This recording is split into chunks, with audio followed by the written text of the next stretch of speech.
Good evening, this is Quintus Curtius. Welcome back to the podcast. And the subject of this podcast is going to be appeal to Athena by all means, but move your arms. Move your arms.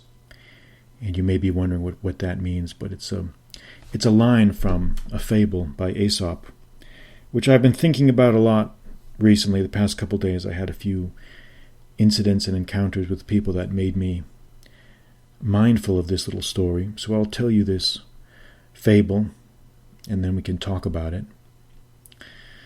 The fable is this. There was a wealthy Athenian man who was once traveling aboard ship in the Aegean Sea with a collection of other wealthy Athenians. And as often happened in those days, those ancient times, the ship ran into a storm and went down. And the ship went down close to shore. And as all the passengers were forced to go into the water, this wealthy Athenian man was thrown into the waves, and he had to try to swim to shore as best he could. And as he was swimming to shore, not very successfully, he kept uttering prayers and appeals to the goddess Athena, who was the patron goddess of Athens, to save him. He kept asking the goddess, "Oh, please save me, please save me, please do certain things. I promise that if you'll save me, I'll always respect your memory, I'll always honor your memory, I'll always do my pious devotional activities." And he kept repeating prayers of a similar kind and quality as he was swimming. And another passenger swam up along beside him. And this other swimmer from the shipwreck said to him, "Sir, appeal to Athena by all means, but also move your arms." And so as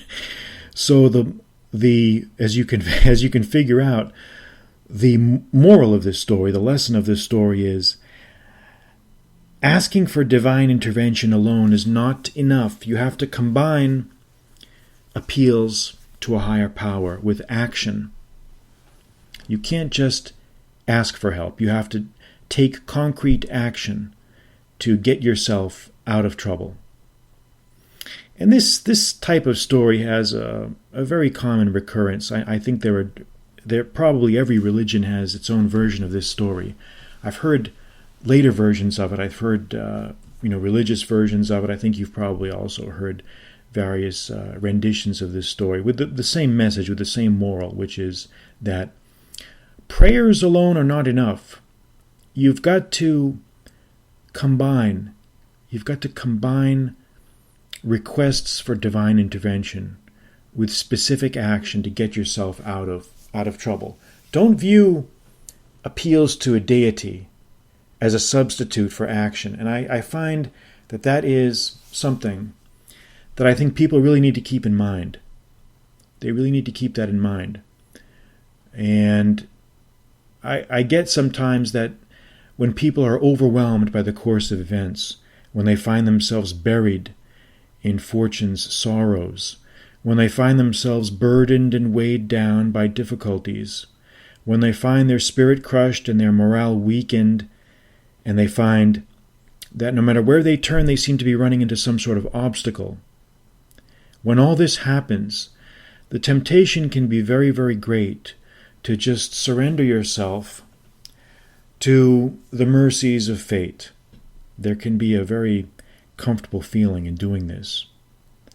But this comfortable feeling is an illusion. This comfortable feeling will not get you out of the problem that you are in. And you have to remember that only you really have that power. Only you really have that power. The invocations to a divine being can help. They can help if they help raise your morale. They can help if they help calm you, soothe your nerves, and help to impose a sense of order and discipline on your thoughts. If it helps you to banish negative thoughts, if it helps to inspire you to positive action, then the invocations and the prayers are well placed. But if they are just meant as a substitute, as an intoxicant, as a way to distract you from what you need to do, then you are missing the boat. You're only solving half of the problem. Half of the problem is calming yourself. The other half of the problem is taking positive steps to correct the situation. And I think this is something that we need to reflect on. We have to always be mindful of this. We have to really be mindful of this.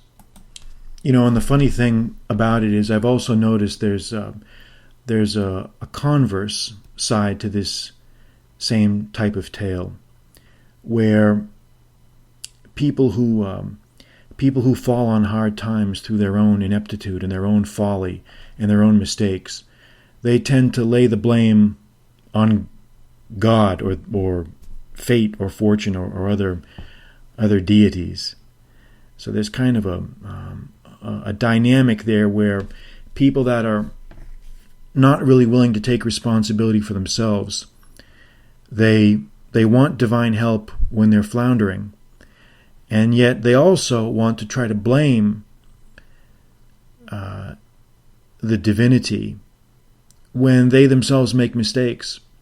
And I'm thinking specifically of another fable by Aesop. And I remember the general outlines of it. And it goes something like this. There was a man who has the statue of a demigod in his house. And he would be making sacrifices to it. He would make offerings. He would perform rituals for it, as in ancient times people did. And in carrying out these rituals, he spent a great deal of money and time in buying expensive incenses and oils and foods and various other ritualized equipment to perform his ritual sacrifices. And then, as he was getting deeper and deeper into debt by doing this demigod appeared to this guy in his house and said, "Hey, stop wasting your money, buddy, because if you spend everything and become poor, you're only going to take it out on me." And I think that in many ways can be viewed as a converse, an adjunct to the original story that I told of the Athenian man who was advised to keep moving his arms in the water besides just praying. So this is how people are. They want, when they're in trouble, they want divine help to get out of trouble and not really take strong action themselves. And when they do stupid things, they want to blame it all on a higher power. And so we have to be very careful of how we seek to utilize the idea of divine help in our lives. We have to be very careful how we treat that. And specifically what I'm referring to is, number one, divine intervention should not be used as a intoxicant or as a crutch to allow us to escape our own obligation to try to extract ourselves from our troubles. And number two, we can't blame things on the gods when we ourselves are to blame for our stupidity. If we're the ones who created the stupidity, if we're the ones that caused the problems that we find ourselves in, just like the man who went and put himself into great debt for making expensive offerings to his demigod, then we have no one to blame but ourselves. We have no one to blame but ourselves. So I think that's the point that I'm trying to make here with these two tales, these two fables from Aesop. Number one, look to yourself.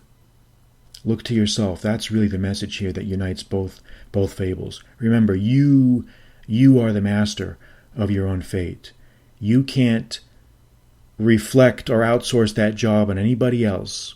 Nobody else. Because at the end of the day, you're the one that has to look at yourself in the mirror. You're the one that has to look at yourself in the mirror. And It's something to keep in mind. So that will conclude my characteristically short podcast here. Something to think about. I'm Quintus Curtius. Good night.